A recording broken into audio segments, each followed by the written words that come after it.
mais sobre isso daí. Mas... Deixa eu falar aqui um pouquinho sobre a vontade descritiva de Deus, a vontade relacional de Deus. Bora lá. Livro do Êxodo. Vontade descritiva de Deus. Moisés, vai lá no Egito e fala pra Faraó que eu quero que ele liberte o meu povo para que o meu povo me sirva e me cultue no deserto. Vontade descritiva de Deus. Capítulo 4. Antes de Moisés ir. Mas eu vou endurecer o coração dele. Vontade impositiva de Deus. Vontade que Deus põe no coração lá de Faraó pra endurecer. Começa com Deus endurecendo o coração. Eu sei que depois vai estar lá e Faraó endureceu seu coração. Aí você pode aplicar Romanos 1, que você entende. Deus deixa de lançar a luz, o coração do homem se potencializa na sua maldade. Mas começa com Deus. Eu vou endurecer o coração. Vai lá, vontade descritiva. Liberta o meu povo pra me adorar. Vontade que Deus quer. Só que aí vem uma predestinação de Deus. Eu vou predestinar o coração dele pro coração dele se endurecer. Então, na vontade prescritiva de Deus, ele deseja de forma relacional que todos os homens se salvem. Porém, dentro do seu decreto, a igreja eleita será salva. O sangue de Jesus Cristo, ele tem poder para justificar o pecado de toda a humanidade, do universo inteiro, de 1 milhão de planeta Terra se tivesse. Porém, esse sangue só é eficaz para justificar para a salvação a igreja, os eleitos em Cristo então, Jesus. De eleição que te chamou, Judas, Deus chamou e elegeu para ser um dos 12. Ele foi e traiu porque era uma profecia.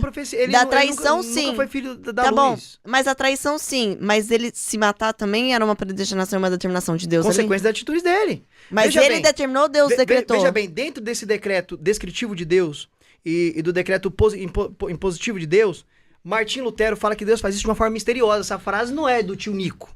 É coisa do Nicodemo. Não, Martim Lutero fala que Deus faz isso de uma forma misteriosa, que é complicado de entender. Como que ele governa todas essas situações e não perde o controle de nada. Porque ele está no controle da vida do homem. Não é o que está no Salmo 139? Você conhece todos os meus dias? Ainda quando eu estou no ventre, você sabe até o dia que eu vou nascer, o dia que eu vou morrer?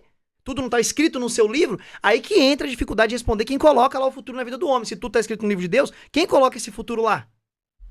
Quem vai colocar esse homem lá? Quem colocou o reverendo Israel em um culto para ele ouvir a pregação? Quem foi lá e abriu o coração de Israel? Ele mesmo? Ou como está lá em Atos 16? E Paulo pregava e o Espírito Santo abriu o coração de Lídia para crer.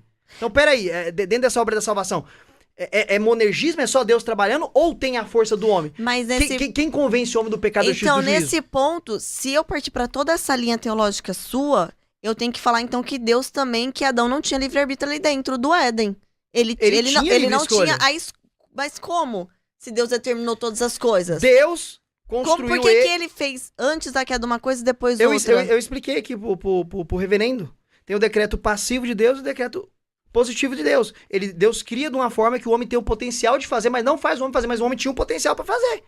Ele poderia ou não fazer, mas ele fez. Só que Deus já governou toda a situação, Deus sabia que ele ia fazer. Deus aí eu trouxe a explicação por que houve a queda. Ele decreta tudo, mas não é o autor do mal. É um problema que eu vejo que nós calvinistas temos a humildade de falar que é um mistério. Tá na Bíblia que Deus age de forma misteriosa. Deus decretou, só que a responsabilidade é 100% do homem. Como ornar isso? Como ornar que Deus é um subsistente de 3 pessoas? Como ornar que Deus é eterno e nunca foi criado, sempre existiu? Na nossa cabeça, nós nunca vamos conseguir entender isso. Supra-racional. Tá, não dá pra entender isso em sua plenitude. A Bíblia fala que é. Mas como explicar isso de maneira compreensível nas nossas limitações? Não tem como.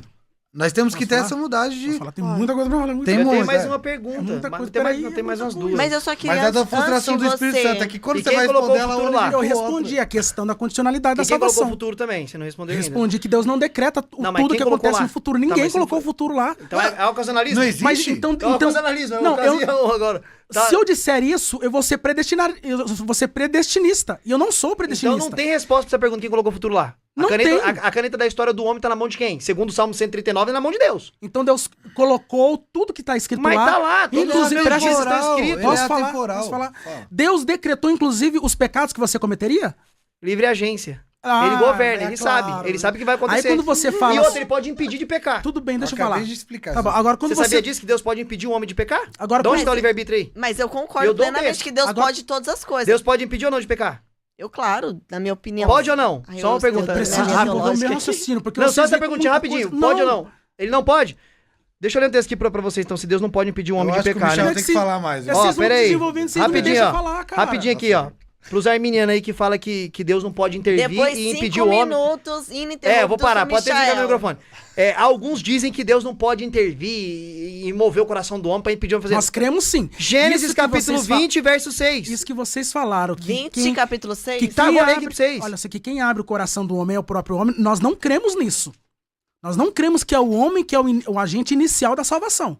Então vem tudo de Deus. Salvação vem tudo de Deus. Na introdução que tudo provém de Deus a salvação. Bem-vindo ao calvinismo. Não, Isso senhor. é calvinismo. Arminianismo. Deixa eu te dar um abraço, vem cá. Não, a graça, Deixa eu te dar um abraço. a graça preveniente, na introdução disse, habilita o crer e o arbítrio liberto. Deixa do eu só ler um cidadão. texto aqui, ô pastor, que muito arminiano, não todos, tá? Não vou generalizar, mas muitos falam que Deus não pode intervir dessa forma, que viola o livre-arbítrio do homem. Ah, vai lá. Gênesis capítulo 20, verso 6. Então Deus lhe respondeu, no sonho, sim, eu sei que você fez de coração puro.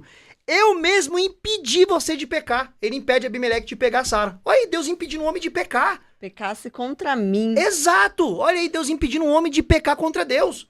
Cadê o livre-arbítrio? Cadê a escolha do homem? Tá aí no texto bíblico. Agora 5 minutos.